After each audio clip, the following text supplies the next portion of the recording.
Imaginez vous réveiller un matin dans un monde transformé en cauchemar. Des créatures parcourent les rues, l'obscurité recouvre le ciel et la terreur s'empare de chaque âme. Mais il ne s'agit pas d'une scène d'un film d'horreur, c'est une prophétie du livre de l'Apocalypse qui se déroule sous nos yeux. Vivons-nous les derniers jours? Les signes sont partout autour de nous, nous avertissant que le temps presse et que le changement est à nos portes. Il y a de l'espoir au milieu du chaos. La foi en Jésus peut être votre ancre. Il promet de bénir et de protéger ceux qui le cherchent. Alors, êtes-vous prêts pour ce qui s'en vient? Abonnez-vous pour découvrir cet incroyable voyage et dites-nous dans les commentaires d'où vous venez ou comment Jésus a transformé votre vie. Que Jésus vous bénisse et rappelez-vous qu'il est toujours avec vous. Dans notre exploration des messages superposés de l'Apocalypse, le chapitre sur la deuxième bête dévoile une figure souvent éclipsée par la terreur plus manifeste de la première bête. Cette seconde bête, également appelée le faux prophète, manœuvre différemment, jetant un filet insidieux sur l'humanité. Alors que la première bête conquiert par la puissance et la force brute, le faux prophète, détaillé dans Apocalypse 13, 11, 12, emploie une forme de contrôle, plus subtile et plus pernicieuse, la tromperie spirituelle. Imaginez une figure émergeant de l'ombre, apparaissant bienveillante et sage, vêtue de droiture. Cette créature décrite dans l'Apocalypse comme ressemblant à un agneau, mais parlant comme un dragon, incarne la dichotomie entre l'apparence et la réalité. Cela reflète l'avertissement de Matthieu 7, 15 concernant les faux prophètes qui viennent à vous déguiser en brebis, mais qui au-dedans sont des loups voraces. La tromperie de la seconde bête est conçue pour ceux qui recherchent l'espoir en pleine crise. Un sauveur dans les temps difficiles, mais ce qu'ils trouvent n'est qu'un mirage, un vernis de vérité cachant des mensonges mortels. Cette tromperie ne se dévoile pas. Il mêle vérité et mensonge, réalité et illusion, construisant un récit à la fois crédible et destructeur. C'est une tactique qui a été utilisée tout au long de l'histoire par diverses personnalités, tant religieuses que politiques, qui ont déformé la vérité pour l'adapter à un agenda tout en maintenant une façade de droiture. De la même manière, le faux prophète mélange habilement les Écritures avec une doctrine qui corrompt, détournant les masses des véritables enseignements de la foi. Reconnaître ce mélange sournois nécessite du discernement, qui est une compétence spirituelle durement acquise grâce à l'expérience et à la perspicacité. L'attrait de cette bête réside dans son semblant d'authenticité, une apparence si convaincante que même les fidèles peuvent hésiter. La prophétie fait allusion à un charisme qui attire les gens, les motivant à changer d'allégeance, non pas par la seule peur, mais par des promesses alléchantes de paix et de prospérité. Comprendre le rôle de la deuxième bête nous aide à comprendre la stratégie plus large du combat spirituel qui se joue dans l'Apocalypse. Le faux prophète est un caméléon, reflétant les désirs et les aspirations religieuses de nombreuses personnes, les utilisant pour orienter les chemins choisis vers les ténèbres. À travers les âges, les prophètes et les enseignants ont succombé à cette tentation, abandonnant subtilement leur mandat divin au profit de messages qui résonnent avec les désirs humains. L'attrait du pouvoir, même lorsqu'il est enveloppé de spiritualité, est une histoire vieille comme le monde. Il est crucial que les croyants restent vigilants face à l'appel séduisant d'une fausse spiritualité. L'aspiration aux signes, aux prodiges et aux démonstrations puissantes nous entraîne souvent dans le piège de la tromperie. La seconde bête fait appel à ceux qui s'attendent à des manifestations d'intervention divine, satisfaisant ces désirs non satisfaits par des miracles contrefaits. Cette anticipation des signes est fortement contestée dans Matthieu 24, 24, car de faux Christ et de faux prophètes apparaîtront et accompliront de grands signes et prodiges pour tromper, si possible même les élus. Ce chapitre implore les téléspectateurs non seulement de comprendre les mécanismes de la tromperie, mais aussi de s'en prémunir activement. Il souligne le péril de la complaisance et les dangers d'accepter des notions religieuses sans l'ancrage du discernement. À travers l'histoire et les Écritures, la leçon persiste. Chercher au-delà des apparences, remettre en question ce qui semble bon mais qui semble faux, remettre en question les pouvoirs qui parlent deux langues. À une époque où la confusion spirituelle sévit, il est impératif de discerner entre une véritable direction spirituelle et le charme séduisant des faux prophètes. En restant ancrés dans la vérité, guidés par la foi et en se méfiant de ceux qui abusent du divin à des fins de tromperie, les croyants peuvent résister à l'influence de cette seconde bête. Ce récit prépare le terrain pour ce qui suit, explorant les miracles accomplis par le faux prophète qui servent son objectif trompeur. À mesure que nous approfondissons, il devient évident que ces miracles et ces signes sèment davantage la confusion spirituelle et poussent la tromperie à des sommets sans précédent. Le voyage à travers l'Apocalypse est un voyage de révélation et de résilience, appelant à un retour aux vérités divines et renforçant la nécessité d'une vigilance spirituelle face aux mensonges séduisants qui distillent les esprits vers les ténèbres. Imaginez un instant un spectacle spectaculaire de phénomènes cosmiques. Vous voyez le feu pleuvoir du ciel, se déployant en traînées de couleurs vives, un peu comme un feu d'artifice divin. La foule autour de vous reste hypnotisée, bouche bée devant cette merveille à couper le souffle. Attention, rivés, votre cœur bat à tout rompre. Les halètements murmurés de « c'est un miracle » résonnaient dans la foule. Pourtant, derrière la crainte et l'émerveillement se cache une réalité cachée et sinistre. Ces démonstrations éblouissantes ne sont pas des actes de majesté divine, mais des tromperies astucieuses conçues pour induire en erreur. Ce scénario reflète les manifestations extraordinaires réalisées par le faux prophète, telles que racontées dans le livre de l'Apocalypse, en particulier dans les chapitres 13, 14. Ici, le faux prophète fait tomber le feu du ciel, accomplissant de grands prodiges qui captivent et confondent les masses. En opposition totale avec les œuvres miraculeuses de Dieu racontées à travers les âges dans les Écritures, ces lunettes sont des contrefaçons, des astuces de salon conçues pour piéger les imprudents. Ajoutant de la profondeur au récit, les mots écrits dans 2 Thessaloniciens 2, 9-10 cristallisent le danger de tels miracles trompeurs. L'apôtre Paul prévient que la venue de l'homme sans loi sera conforme à l'œuvre de Satan manifestée par toutes sortes de puissances, de signes et de faux prodiges. C'est une inquiétante préfiguration de l'avenir, illustrant comment la tromperie, lorsqu'elle est masquée par l'attrait du miraculeux, peut devenir un piège mortel. Ces faux miracles reflètent le penchant inhérent de l'humanité vers le spectaculaire. À travers les cultures et les époques, les signes et les prodiges ont signifié une interaction divine. Des siècles auparavant, le feu fait descendre du ciel par Élie sur le mont Carmel confirmait la suprématie de Yahvé sur les dieux de Baal. Dans l'Exode, Moïse orchestre les merveilles de Dieu en défiant Pharaon, démontrant ainsi la domination de Dieu. Ces actes divins affirmèrent la présence, la puissance et l'approbation de Dieu. À l'opposé, le faux prophète s'approprie des signes similaires, non pas pour révéler la vérité divine, mais pour consolider la tromperie. Les façades majestueuses façonnées par la seconde bête prospèrent sur une faiblesse humaine universelle. L'appétit pour les signes comme assurance de l'approbation et de la présence divine. Ces spectacles trompeurs visent à dissimuler le mensonge intrinsèque, détournant l'attention de la vérité vers le spectacle. L'attrait psychologique de tels signes ne peut être sous-estimé. Les humains possèdent une propension naturelle à assimiler le surnaturel à l'autorité divine. En dissimulant de faux récits sous un semblant d'émerveillement, le décor est planté pour une tromperie à une échelle monumentale. Le génie manipulateur de ces orchestrations réside dans leur capacité à obscurcir la vérité, piégeant même ceux qui possèdent la foi, mais manquent de vigilance. Face à une telle tromperie, le discernement devient un outil indispensable pour les croyants naviguant dans ces eaux dangereuses. Les Écritures préconisent le discernement, avertissant que sans cela, les élus eux-mêmes pourraient être trompés. Faire preuve de discernement requiert plus qu'un scepticisme intellectuel. Cela exige une vigilance spirituelle, un alignement constant avec la vérité de Dieu, confirmé par la prière, et un engagement profond avec les Écritures. Cette pratique spirituelle fortifie les croyants sur une base inébranlable, leur permettant de distinguer les actes divins authentiques des spectacles contrefaits.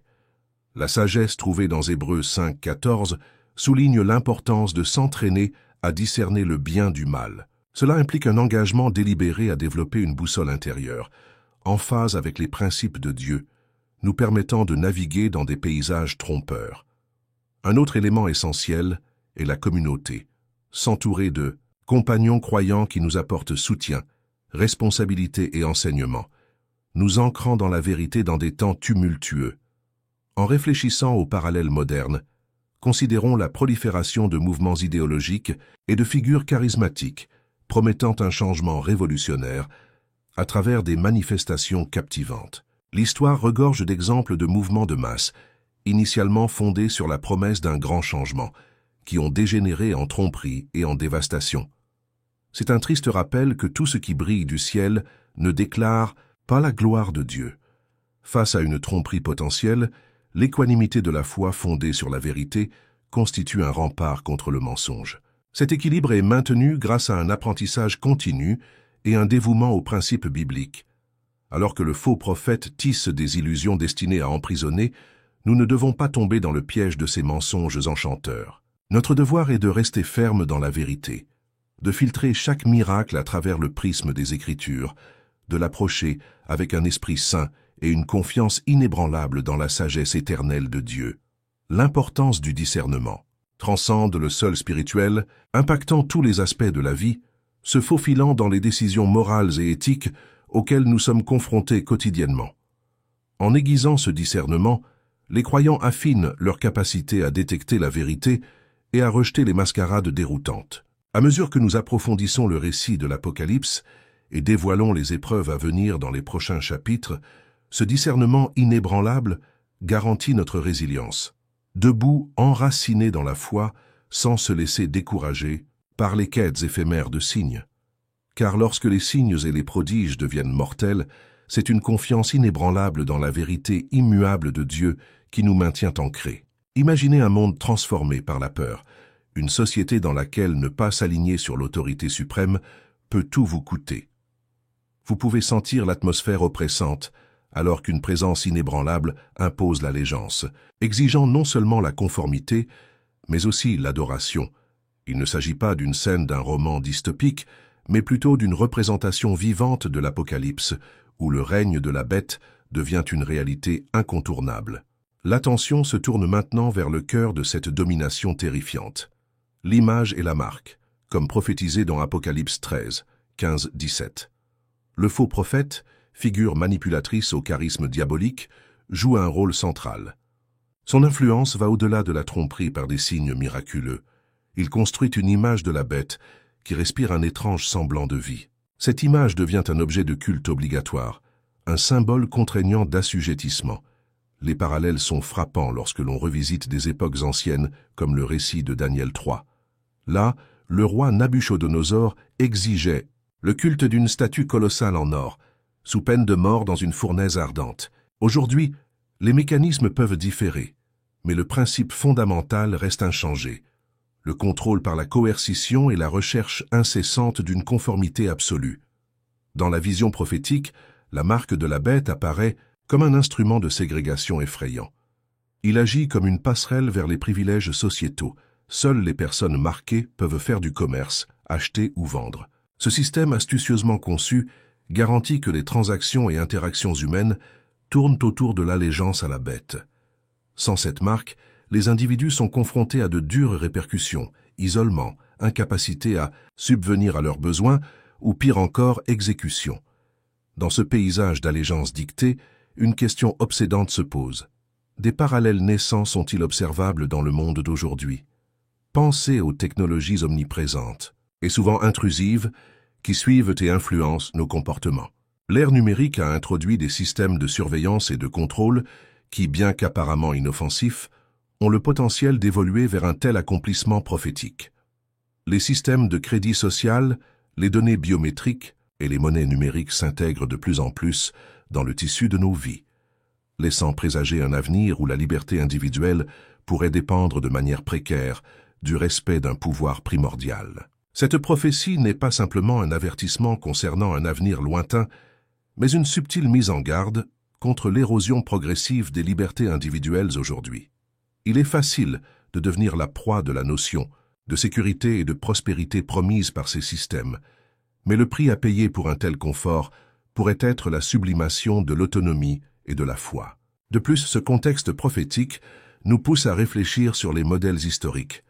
Au fil du temps, des dirigeants charismatiques se sont levés, tirant parti de la peur pour consolider leur pouvoir, faisant pression sur ceux sous leur autorité pour qu'ils s'alignent sous peine de conséquences désastreuses. Le système de la bête est un écho amplifié de tels régimes qui, bien qu'apparemment conquis par l'histoire, trouvent une nouvelle résonance dans les récits contemporains. Une société contrainte à l'uniformité est une société dépouillée de son essence. Là où la diversité de pensée, la liberté de croyance et la quête individuelle de la vérité sont sacrifiées sur l'autel de la sécurité, une homogénéité oppressante émerge. Telle est la dure réalité peinte par la marque et l'image de la bête, un monde plié sous le poids d'un culte forcé, contrôlé non par le respect divin, mais par la peur mortelle. Pour les croyants, cette prophétie est un appel de clairon. C'est un rappel de discerner le modèle de la vérité plutôt que de la tromperie, et d'ancrer la foi non pas dans les signes de coercition, mais dans une conviction authentique. Cela nous met au défi d'examiner comment nous pourrions involontairement abandonner nos libertés, succomber à des pressions subtiles et donner la priorité aux commodités terrestres plutôt qu'aux convictions spirituelles. Ce chapitre de l'Apocalypse n'est pas seulement une allégorie ou une imagerie énigmatique, mais un avertissement palpable. Il présente une réalité dans laquelle la foi est mise à l'épreuve jusqu'à l'essentiel, nous incitant à maintenir fermement l'intégrité et la vérité même lorsque les pressions de l'opposition s'accentuent. Face à la machinerie potentielle de l'idolâtrie moderne, il est vital de reconnaître et de résister à l'attrait de la facilité qui exige un abandon de l'âme. Même si cela peut brosser un tableau sombre, il faut que cela aiguise notre vigilance et renforce notre espoir. Savoir ce qui nous attend fortifie ceux qui sont prêts à tenir bon. Face à de telles prophéties inquiétantes, maintenir notre foi guidée par la lumière de la vérité garantit qu'en fin de compte, la tromperie ne prévaudra pas. Les fausses alliances forgées dans la peur sont temporaires, tandis que le triomphe de la vérité promet une victoire éternelle et indéfectible. Imaginez un monde où les mensonges sont enfin démasqués, où la tromperie s'effondre sous le poids de son propre mensonge et où la vérité brille d'une gloire inattaquable. Il ne s'agit pas d'un simple fantasme, mais d'une promesse divinement ordonnée, capturée dans les images vives de l'Apocalypse, relatant le sort ultime du trompeur, le faux prophète et de la bête. Dans le livre de l'Apocalypse, chapitre 19, verset 20, une scène culminante se déroule où ces incarnations de la corruption spirituelle rencontrent leur fin ardente. Le texte dresse un tableau graphique, et la bête fut capturée, et avec elle le faux prophète qui avait accompli les signes en son nom, tous deux furent jetés vivants dans l'étang ardent de soufre brûlant. Voici le moment où la tromperie est irrévocablement vouée à la défaite, marquant la fin d'une époque caractérisée par l'obscurité spirituelle et morale. Tout au long de l'histoire du christianisme, les images saisissantes de la bête et du faux prophète ont été interprétées de diverses manières, symboles de régimes oppressifs, d'idéologies dangereuses ou de personnages conduisant les masses à la ruine spirituelle. Ces interprétations ne sont pas sans fondement. Dans le Nouveau Testament, en particulier dans Matthieu 24, 24-25, Jésus lui-même met en garde contre les faux prophètes qui accomplissent de grands signes et prodiges, trompant si possible même les élus. Dans le contexte du livre de l'Apocalypse, ces entités représentent le summum de la tromperie spirituelle, capable d'éloigner des multitudes du chemin de la vérité. Dans le chapitre précédent, nous avons été confrontés à la réalité effrayante du culte forcé par le biais de la marque de la bête, un système maintenu par la peur et la coercition. Pourtant ici, dans le théâtre éternel de la vie, le rideau tombe sur l'acte des trompeurs. Le vernis brillant de leur tromperie ne peut plus masquer le vide profond de leurs promesses.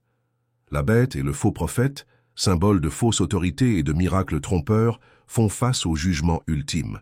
Leur punition est éternelle et sans équivoque, représentant la nature intransigeante de la justice divine. Cette scène de jugement n'est pas simplement une fin, mais aussi un début, une nouvelle aube pour la vérité, la justice et le triomphe de la justice divine. Dans cette salle d'audience céleste, il n'y a pas d'échappatoire aux mensonges cachés sous les apparences de la vérité. L'étang de feu symbolise le caractère irréversible de ce jugement, le début de la séparation éternelle de la présence de Dieu. Cela sert de rappel et d'affirmation des choses immuables, que la vérité est immuable et inébranlable, et que nos choix dans cette vie ont des conséquences éternelles. Mais aussi terrifiant et sévère que puisse paraître ce jugement, il est aussi profondément porteur d'espoir. Les croyants sont rassurés, la vérité non seulement survivra, mais s'épanouira.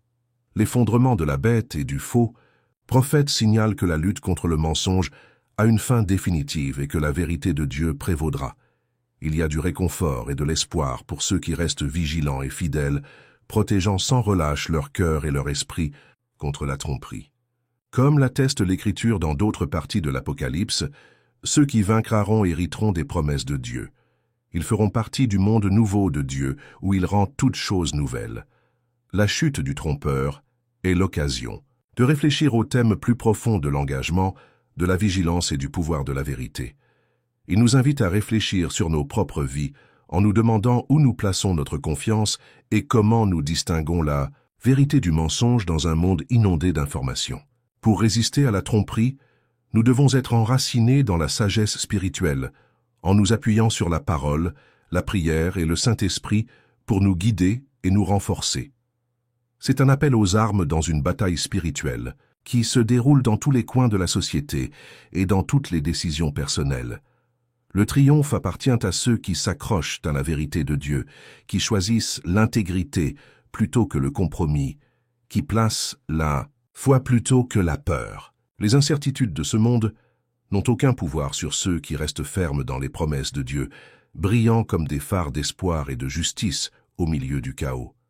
La vigilance n'est pas seulement une position défensive, mais aussi un engagement proactif à s'engager dans l'amour, la justice et la vérité. Dans cette conclusion dramatique, la scène cosmique est réinitialisée pour un nouvel acte, l'accomplissement du royaume de Dieu. Alors que nous attendons cette restauration divine, les croyants sont mis au défi de rester fermes, de rechercher la vérité dans l'amour et de vivre enveloppés dans l'assurance de la victoire ultime de Dieu. Il ne s'agit pas simplement d'une prophétie lointaine, en attente de réalisation, mais d'une réalité active qui façonne notre vie quotidienne, nous poussant à témoigner de la vérité et à résister aux trompeurs quelle que soit la forme qu'ils prennent. Il nous invite à dépasser le récit de la peur et du contrôle, vers une compréhension plus profonde et plus riche de la justice et de l'amour divin, devenant ainsi des participants à l'histoire de rédemption et de triomphe de Dieu. Avec des cœurs à l'écoute de cette vérité éternelle, levons-nous chaque jour avec un courage et un engagement renouvelé, assurés que la chute du trompeur annonce l'aube de la victoire indéniable de la vérité.